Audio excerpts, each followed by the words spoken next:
Ne bir gerezim ona budur son sözlerim, ne bir kelmesi mene batmaz o sözleri.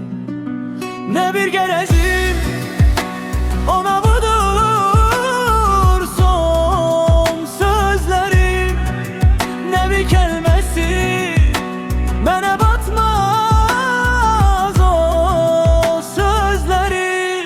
Apardı beni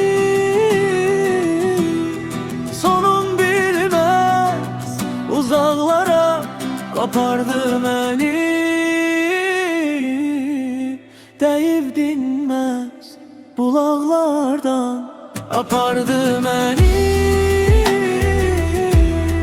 sonun bilmez uzaklara, kapardı beni deyip dinmez bucaklara.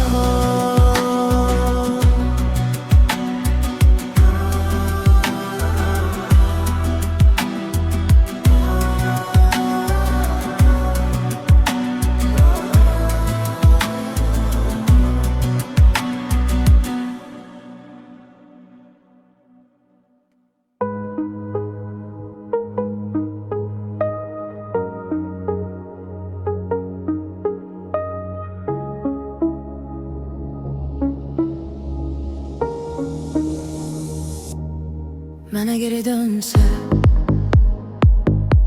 isterim onu, isterim onu. Yenile sevse, hislerim onu, hislerim onu. Bana geri dönse, isterim onu, isterim onu.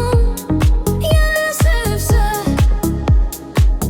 hislerim onu, hislerim onu. Bana dese gel sev beni, onu isterim deli kimi. Seni sever kim benim kimi. Bana melhem olsan kimi. Bana dese gel sev beni, onu isterim deli kimi. Seni sever kim benim kimi.